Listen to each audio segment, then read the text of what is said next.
Hello, everybody. Owen Sound Poet Laureate for 2019-2021, Richard-Yves Sitoski here with the first in a series of poetry videos. It's a series that was proposed to me by the library on account of the fact that I can't do any workshops due to COVID. So I thought that was going to be a great idea.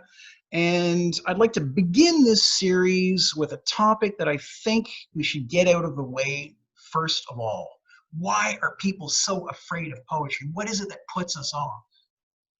I think a lot of us had this terrible experience in high school where we were forced to memorize something that made no sense to us and that was irrelevant. And I think it kind of scarred a lot of people. I think we carry this with us throughout most of our lives, and I'd like to blow that up. I'd like to see if we can get people back into poetry. There's four reasons, I think, why people get put off. One is that poetry is hard. Two is that it's elitist. Three is that it's frivolous. Four is that it's wimpy. There may be a little bit of truth in some of these, but I think most of these are fallacies. So let's start with the difficulty of poetry. Yes, poetry asks that you meet it halfway.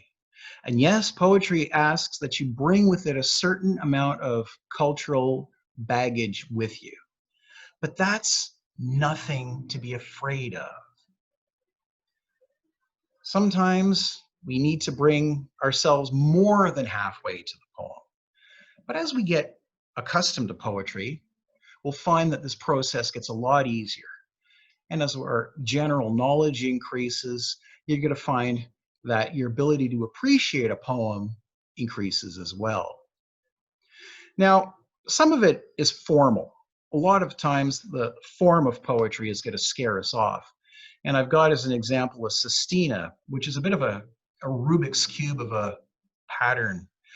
I'm not even going to get into how it works right now, but all I'm going to say is that if you do take the time and break down a sestina, you'll have a renewed appreciation for how that poem works. It's kind of like listening to pop music. We're accustomed to pop music in 4/4 time, but then if we listen to Peter Gabriel's Salisbury Hill, we realize, oh my goodness, it's in 7/4. There's an outlandish time signature for you. Well, you don't need to know this to appreciate the song, but I'll bet that having known this, your appreciation is going to increase. Now, that said, sometimes you have to cut your losses. Stéphane Mallarmé, his poetry is of a type that I find rather difficult and not as rewarding as it could be. And as a result, I don't have that much patience for him. And having read him once, I am not likely to return to him in the future.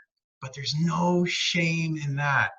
If it looks like Bafflegab and it sounds like Bafflegab, it might very well be Bafflegab. Now, not saying that Mallarmé is Bafflegab, but I'll leave you to draw your own conclusions about that. The other thing that people say, this is point number 2, is that poetry is elitist. And there is some truth to that. A lot of the European tradition is grounded in classical antiquity, and it represents the values and ideals of European liberal arts education of the 19th century, which was something that was very deliberately designed to separate the classes, the working classes from the middle and upper classes. That said, we are fortunately enough in a position right now where a lot of people have access to universities and colleges and post-secondary education. Not everybody, mind you, but many more of us do than ever before in our time, in our history. But I'm going to set that aside for now because we can get back to that in some of the other points later on when I discuss where poetry comes from. I'll just leave you at this point with 2 samples that I've provided. One was by Sappho, getting back to classical antiquity. She wrote 2,600 years ago on an island in the Mediterranean, but if you read this poem, there's something universal about it.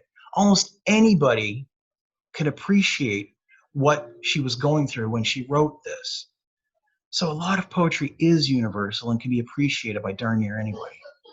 Rudy Francisco's piece is intimately connected with the raising of Black consciousness and the racial tensions that are going on at the moment. But even if you didn't know this, you could appreciate what he's saying.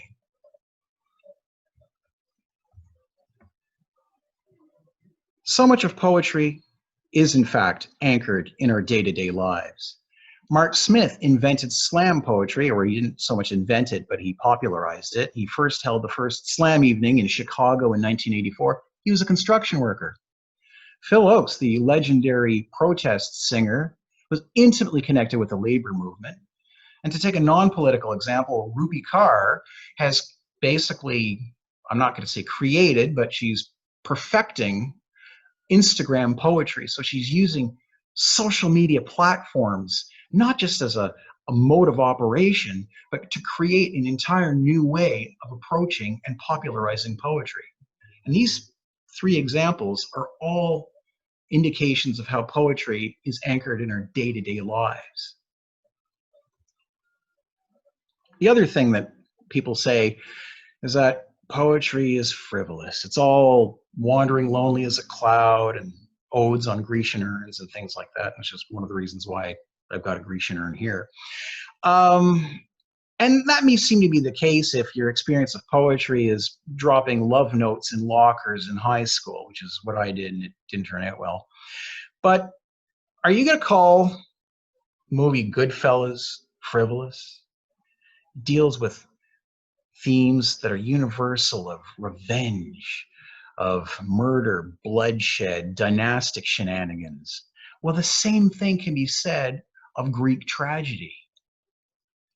It's all about getting blood on the ceiling. We'd never call Greek tragedy frivolous for the same reason. And yet the two occupy the same position in the respective cultures where they came from. So as far as frivolous is concerned, I think that one was pretty safely exploded. I mean, if we take a look at the historical context of dub poetry, came out of the poor regions of Jamaica. Poets have always been involved with politics. Federico Garcia Lorca was one of the most famous examples of a martyred poet. He was associated with the Spanish Republicans during the Spanish Civil War, and the nationalists killed him for it. And well, Woody Guthrie's your original Antifa. So I don't have much time for people who call poetry frivolous. It's part and parcel of our daily lives, and it's something that you can't even escape. And then the fourth reason why I think a lot of us are afraid of poetry is that we're afraid of looking like wusses. Well, that's the easiest one to blow up. I mean, would you call a Viking, a samurai, a medieval knight, a Klondike sourdough, a Zulu warrior, or a Mohawk like Joseph Brant? Would you call those guys wusses?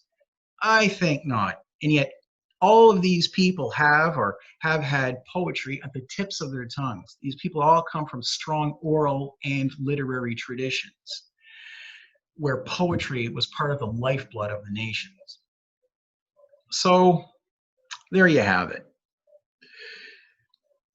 I hope through this short little video that you've gotten a bit more of an appreciation of why poetry really is something that connects to all of us at all times in all contexts, and that there's nothing to be afraid of.